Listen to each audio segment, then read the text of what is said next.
Sim, a arte também pode nos educar. E essa educação pode ser feita de várias formas. Eu tenho muita vontade de, com o tempo, fazer vários vídeos sobre essas diferentes formas que existem. Porém, nesse vídeo em específico, eu vou focar muito mais numa educação que poderia se chamar de uma educação afetiva, sobre o peso e o conceito que certas palavras e frases possuem por si só, e também as nossas próprias ações. E para isso eu vou utilizar vários exemplos, como Jorge Luiz Borges, Ariano Suassuna.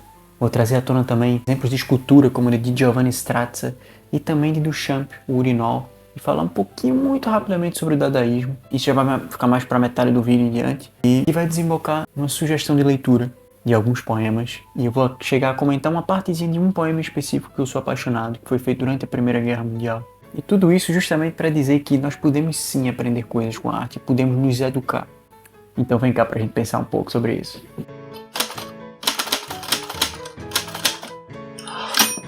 Fala pessoal, Vitor Hugo César aqui do canal Antrofilosofia. E mais uma vez já vou começando dizendo a vocês que os links referentes às nossas redes sociais estão aqui na descrição. Link referente ao nosso grupo no Telegram também. Todos os livros, poemas e textos que eu for citando aqui, eu vou deixar aqui na descrição também para que vocês possam ter acesso a isso, tá certo? Ou na descrição, ou também no grupo, enfim. Já sabem, deixem um like no vídeo, comentem o que vocês acham sobre aquilo que eu estou trazendo à tona. Se vocês já tiveram alguma experiência próxima, se vocês pensam igual ou diferente a mim, comentem isso, é realmente muito importante, eu gosto bastante de ter essa interação.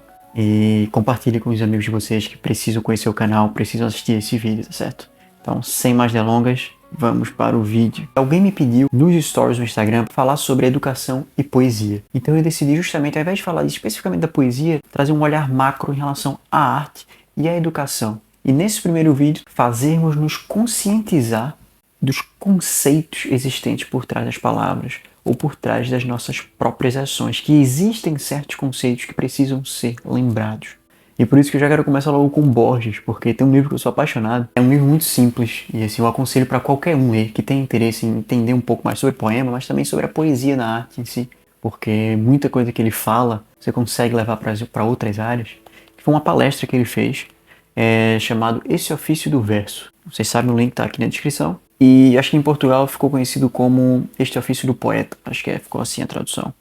E ele fala algo muito interessante que é relacionado à palavra thunder, no inglês, que significa trovão. Como ele diz aqui, antes da Inglaterra, ou pelo menos daqueles reinos saxões serem católicos, eles cultuavam outros deuses, não é? E portanto a palavra thunder era originalmente Thunor, se não me engano. E Thunor significava tanto o trovão como também o Deus. Portanto, não existia essa distinção entre uma coisa e outra. Eu não dizia trovão para o raio, mas dizia para o raio e para o Deus. Portanto, existia uma certa magia por trás da palavra. Até um exemplo que ele dá na parte de metáforas, que ele usa o considerar. Ele diz que considerar é uma palavra que vem do latim considere, que significa colocar com as estrelas. Isso é muito bonito. Na sua origem, ela tinha uma certa magia, a palavra, que a gente não tem hoje em dia mais. Boa parte das palavras que nós utilizamos de forma muito automática e muito, às vezes, até acadêmica, por assim dizer. Não vou dizer acadêmica, mas com um significado muito mais próximo de uma criação das bibliotecas. Usando como exemplo que ele dá no livro. Ele diz, a língua ela não nasce na biblioteca, ela não nasce no meio dos acadêmicos. Ela nasce do povo, ela nasce do uso cotidiano. E na origem as palavras tinham muita magia, por assim dizer. Então ele diz que para ele a poesia é justamente você levar de volta a palavra para a sua origem mágica. Outros autores poderiam discordar disso e dizer que na verdade nós não vamos levar a palavra de volta, mas sim trazer a magia para a palavra. Mas de todo jeito, a poesia, e aí eu não vou só utilizar no sentido de poema, a poesia lato sensu, existente em qualquer arte, ela traz a magia à tona de diferentes formas. E uma das coisas que me fez pensar sobre isso é uma situação que eu vivi recentemente.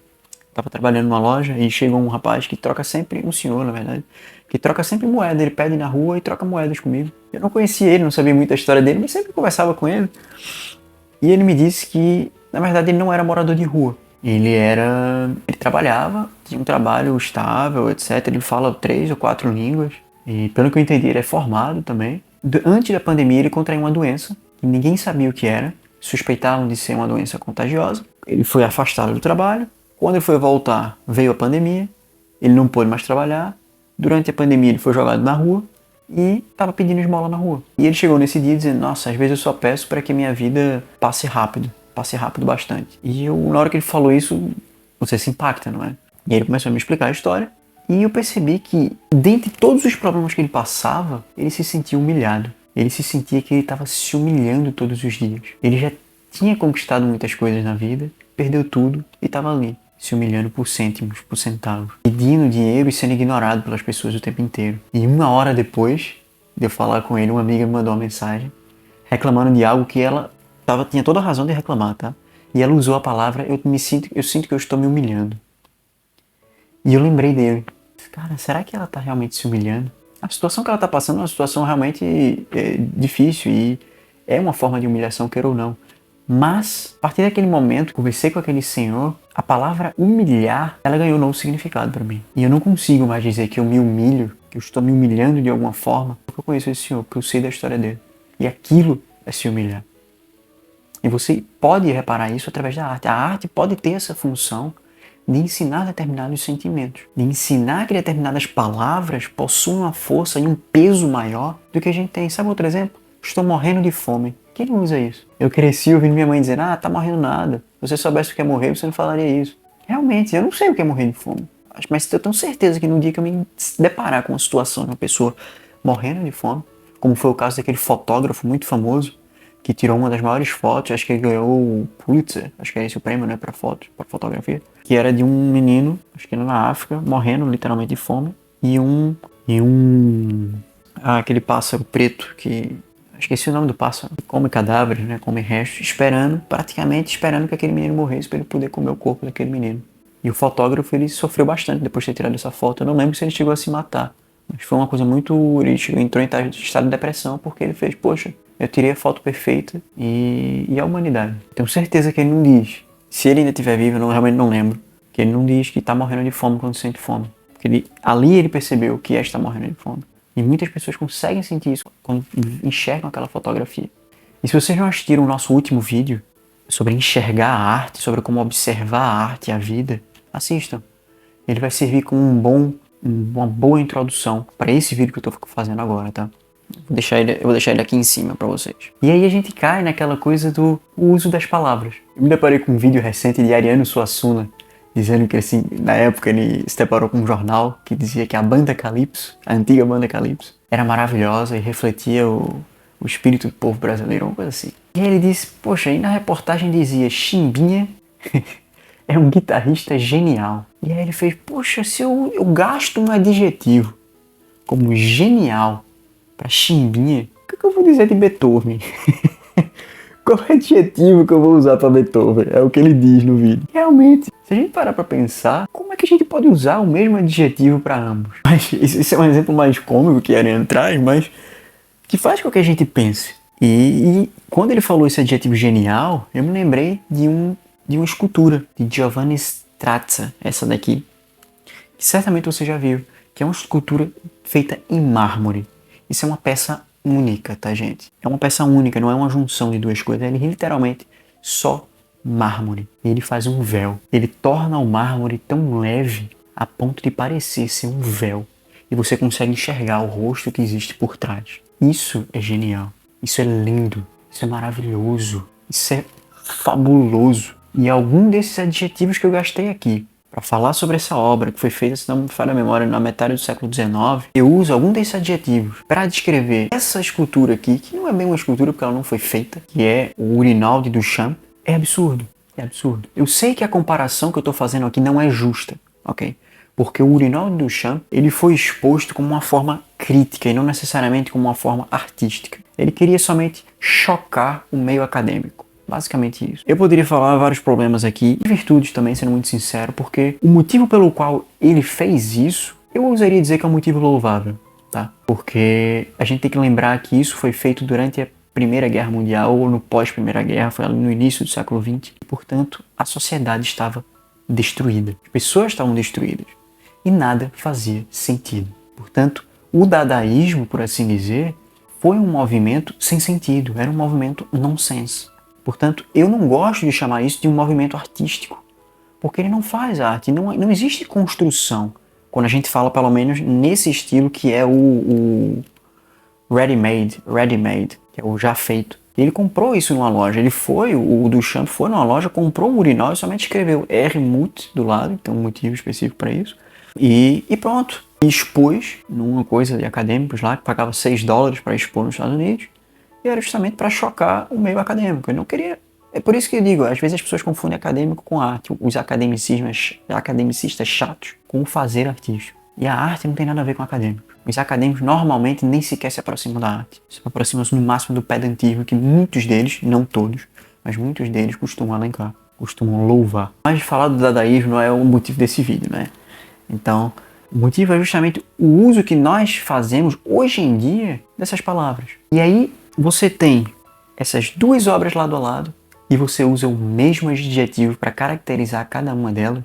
Eu acho que tem alguma coisa errada aqui, não é? E com isso a gente começa a perceber que muitas das palavras e frases que nós utilizamos, nós fazemos de forma tão automática que a gente não percebe que existe distinção entre uma coisa e outra. Um exemplo maravilhoso para isso, e isso na nossa vida prática, é a frase "eu te amo". Ou quando você diz a alguém que gosta de alguém, você não diz isso com profundidade, sentindo aquilo que diz, essas palavras vão se tornar vazias. Eu particularmente não consigo dizer isso da boca para fora, sendo muito sincero.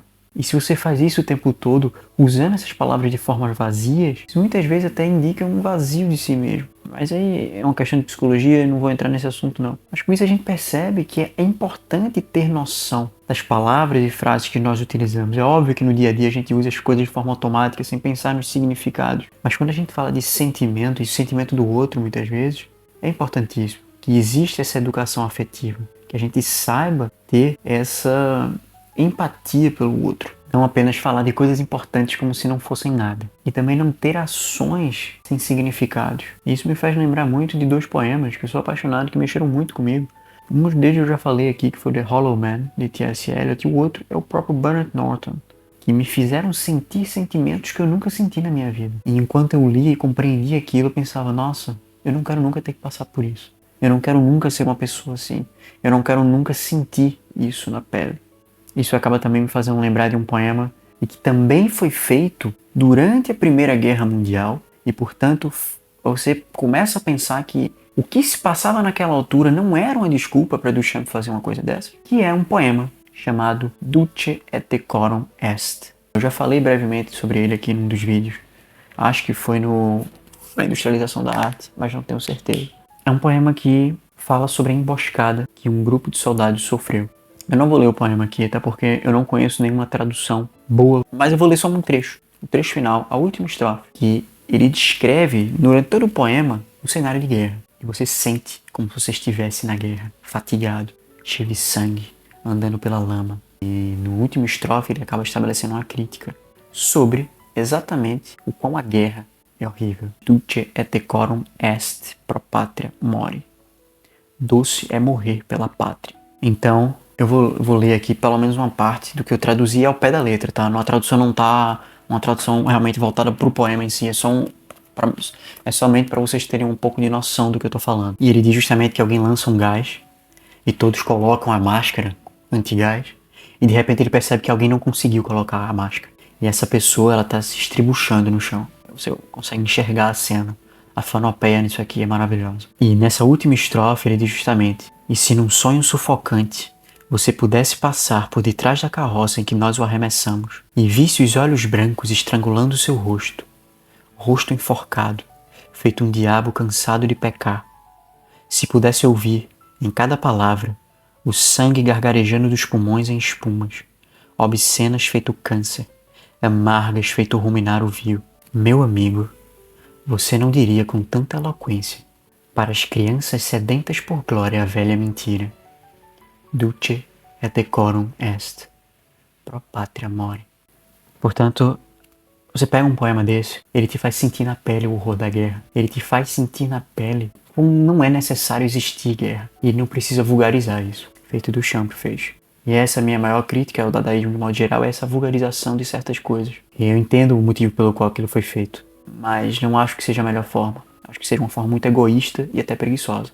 E quando você pega um poema desse, que foi escrito na mesma época em que aquele urinol foi exposto, você consegue sentir aquilo que Duchamp reclamava. O nonsense da guerra, nonsense de muitas coisas que existiam na vida, o horror da guerra, o horror que a guerra causou. Se num sonho sufocante você pudesse passar por detrás da carroça em que nós o arremessamos, é um amigo dizendo que arremessou o outro por trás de uma carroça, e visse os olhos e assistisse aos olhos brancos estrangulados em seu rosto, rosto enforcado, feito um diabo cansado de pecar. Se você pudesse ouvir em cada palavra o sangue gargarejando dos pulmões. O sangue gargarejando dos pulmões. Isso é muito forte. É muito forte. Primeira vez que eu li esse poema em voz alta, tentando declamar assim, alguma coisa, eu quase choro, de verdade. Eu não consegui terminar essa parte. Eu me enxerguei no meio daquilo. Eu disse, nossa, que horror. E existem outros meios artísticos de se fazer isso. A pintura, você pode fazer isso.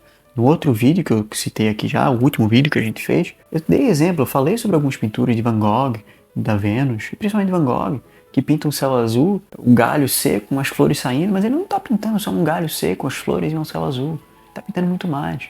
É como um livro que eu também citei, o do Scruton, ele fala sobre a cadeira de Van Gogh, que Van Gogh pinta, ele não está pintando só uma cadeira. Tá pintando muito mais do que isso. O cinema é uma forma de também passar isso. A gente consegue aprender muita coisa com isso. Agora ela tem que ser bem feita. E nós temos que ser ensinados a como enxergar isso, a como observar essas artes. Foi esse o motivo desse último vídeo que eu fiz, tá? Então vamos lá conferir ele. E é isso.